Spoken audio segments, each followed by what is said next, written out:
एक समय में देवपुर नामक एक सुंदर गांव था।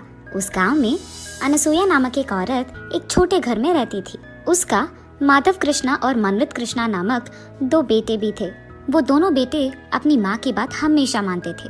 एक दिन अनसुया उसके घर के बाहर बर्तन साफ कर रही थी।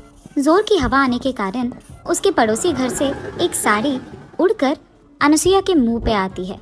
हाँ, ये क्या, कहाँ से आई है ये साड़ी, और वो भी मेरे मुंह पे। इसको ढूंढते हुए किसी के आने से पहले ही मुझे इसका रूपरेखा बदल देना होगा। ये फैसला करके वो तुरंत एक कैंची से वो साड़ी को काटने लगती है।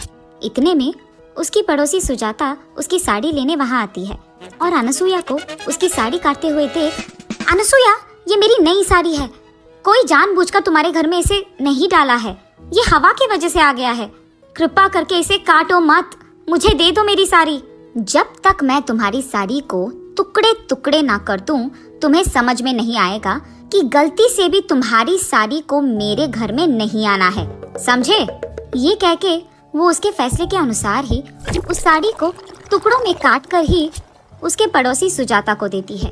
और क्योंकि सुजाता को अनसुया के बारे में पता है, वो कुछ ना कह पाती है और वहाँ से चुपचाप उन टुकड़ों को लेकर चले जाती है। ऐसे ही अनसुया उसके बुरे बर्ताव से उस गांव में सारे लोगों को हर दिन परेशान करती थी। एक दिन एक औरत उसके बेटे का विवाह का निमंत्रण देने के लिए अनसुया के घर आती है। उस निमंत्रण को देख अनसुया भी सोच में पड़ जाती है और ये फैसला करती है कि उसके बेटे का भी वो शादी करवाएगी। लेकिन मेरे बारे में जानते हुए भी कोई इस गांव में मुझे मेरे बेटे के लिए एक बहू नहीं देगा, इसीलिए मैं पड़ोसी गांव में जाकर मेरे बेटे के लिए एक अच्छी पत्नी ढूंढ कर लाऊंगी। ये फैसला करके वो अगले दिन पड़ोसी गांव में जाकर एक बड़े घर की बेटी स्वप्ना को उसके बड़े बेटे से विवाह निश्चय करती है और ऐसे उन दोनों का शादी करवाती है। स्वप्ना नई नवेली दुल्हन होने के कारण शुरू में अनसुया उसे कोई काम नहीं कहती है और उसे प्यार से देखती है। ऐसे कुछ दिन बीत जाते हैं। फिर एक दिन स्वप्ना पोछा कर रही थी घर में और अनसुया ये देखे बिना घर में चलती रहती है। उसे ऐसे चलते हुए देख, सासू माँ, जरा देख के चलिएगा, मैं पोछा कर रही हूँ तो फर्श अभी गीला है, कहीं आप गिर ना जाए, देख के चलिएगा।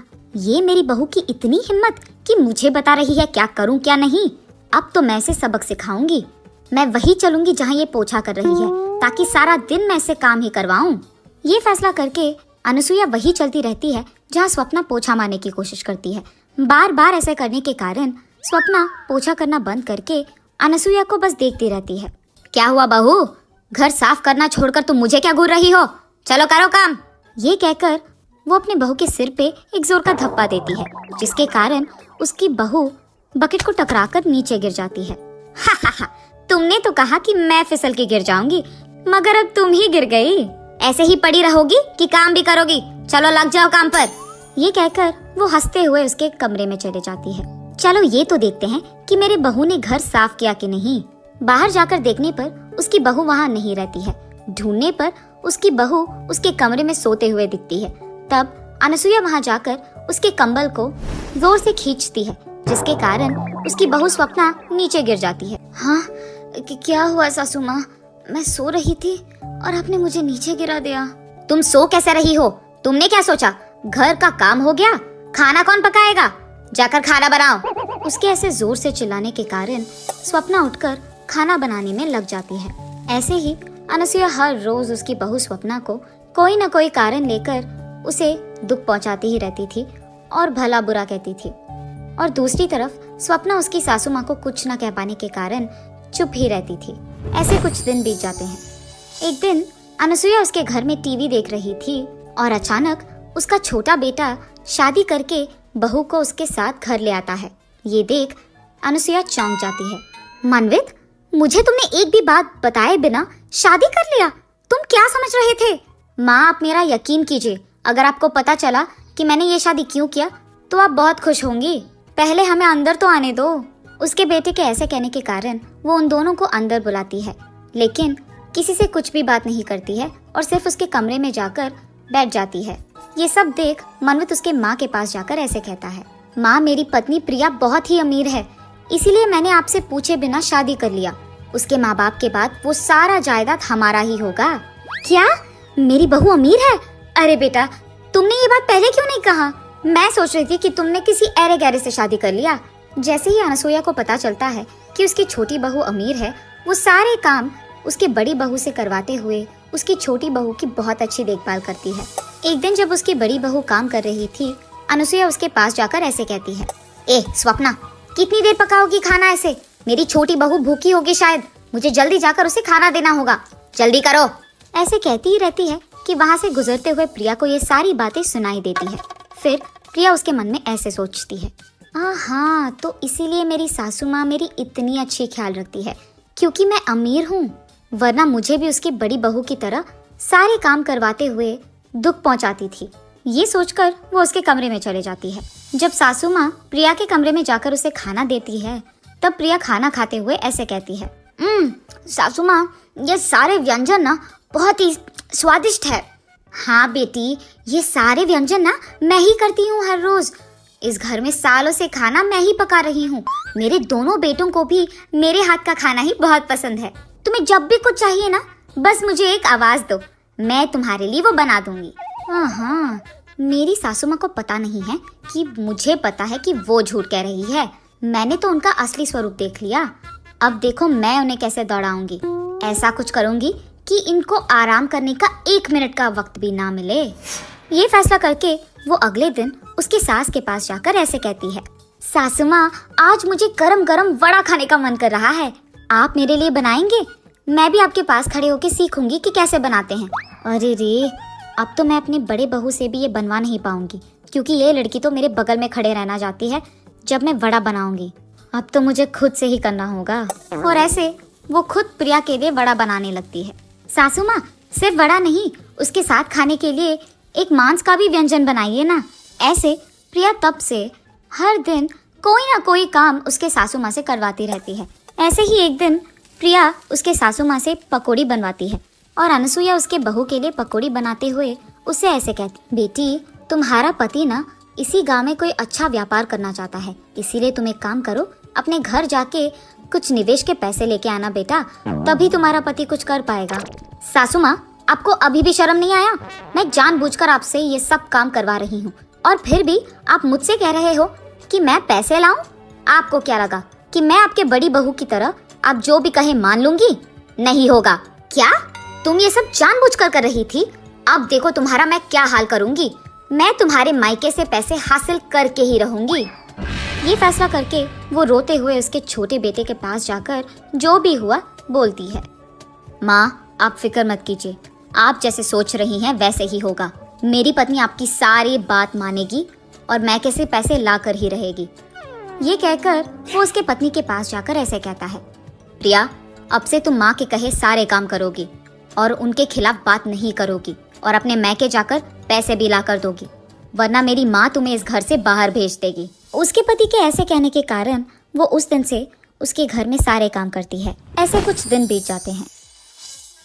फिर अचानक एक दिन सरकार घोषित करता है कि कोरोना वायरस नामक एक भयंकर वायरस देश में फैल रही है और लोगों को एक दूसरे से 2 गज की दूरी निभाना पड़ेगा। और इसी फैलने को रोकने के लिए सरकार लॉकडाउन का आदेश देती है। उस लॉकडाउन के कारण लोगों को बाहर जाने की इजाजत नहीं थी। इसी कारण सभी लोग घर पे ही रहते थे। लेकिन प्रिया उसके घर में सारे काम खत्म करके उसके पड़ोसी के घर जाकर हर रोज उनसे बात करती थी। एक दिन ये सब देखकर उसकी सास प्रिया से ऐसे कहती है, प्रिया, सरकार ने हमारी सुरक्षा के लिए लॉकडाउन का आदेश दिया है और तुम यहाँ बेपरवाह पड़ोसी के घर जाकर बात कर रही हो। अगर तुम्हें कोरोना आया या तुम्हारे कारण हमें कोरोना आया तो हमारा क्या होगा? इसलिए आज से तुम बाहर नहीं जाओगी। आपको शायद डर है कि आपको कोरोना आएगा, लेकिन मुझे ऐसा कोई डर नहीं है। मैं अपनी मन की मालिक हूँ, मुझे जो करना है मैं वही करूँगी। ये कहकर वो हर रोज उसके पड़ोसी से मिलने जाती ही रहती थी।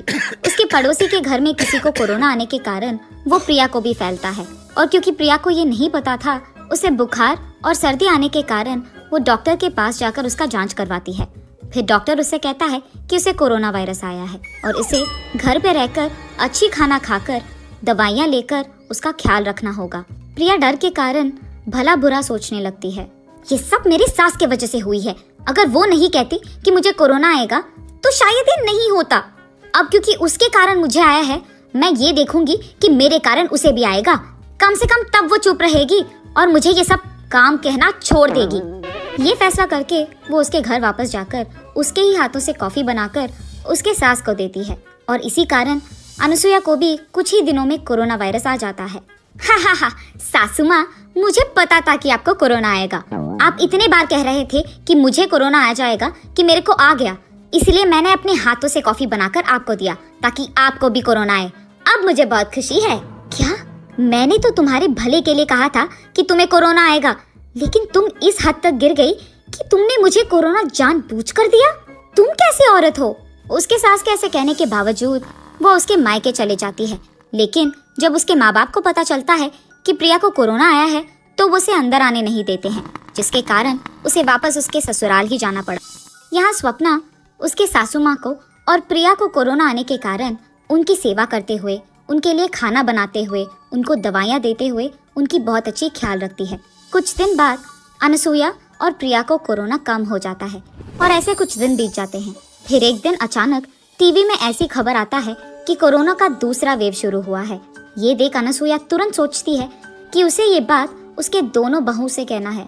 बेटा स्वप्ना, प्रिया, मैंने अभी अभी टीवी में देखा है कि कोरोना का दूसरा वेव आ गया है और इस बार वो दुगना भयंकर है और लोगों की मरने का संख्या भी बहुत बहुत बढ़ गया है। हमें चौकन्ना रहना होगा। मेरे बर्ताव के लिए मैं माफी मांगती हूँ। मैं अब ये सिर्फ तुम्हारे भले के लिए कह रही हूँ। कम से कम इस बार तो मेरी बात मान लो। अरे सासू माँ, आप तो बड़े हैं। आपने अगर हमें कुछ एक दो बात कह भी दिया तो कोई नहीं, हम समझ सकते हैं। आप हमारे भले के लिए तो कह रहे हैं। फिक्र मत कीजिएगा, हम इस बार ख्याल रखेंगे। हाँ बेटी स्वप्ना, मुझे पता है कि मैंने तुम्हें बहुत दुख दिया है, लेकिन फिर भी जब वक्त आया तो तुमने ही मेरा ख्याल रखा है बेटा। तुमने तुम्हारे मन में मेरे खिलाफ कुछ भी नहीं रखा और मेरा इतना अच्छा देखभाल तुमने ही किया। मुझे मेरे बर्ताव के लिए माफ कर दो बेटी। आइंदा मैं ऐसे कुछ नहीं करूँगी। सासू माँ, अब मुझे भी माफ कीजिए ना। मैंने अमीर होने के नाते बहुत गर्व से और अहंकार से आपसे बात किया है और ये अच्छा नहीं है। मुझे मेरी गलती का एहसास हो गया है और इस बार मैं ऐसे नहीं पेश आऊंगी। हम सब एक ही बात पे रहेंगे। अगर मैं आपकी बात सुनती तो मुझे कोरोना नहीं आता और ना ही मैं आपको कोरोना देती। अब मैं अपना सबक सीख गई, आइंदा ऐसे कभी नहीं करूंगी। ऐसे वो तीनों उनके बीच के फासलों को मिटाते हैं और हमेशा के लिए खुश रहते हैं। कुछ दिन के बाद कोरोना वायरस पूरा चले जाता है और सभी लोग खुशी से रहते हैं।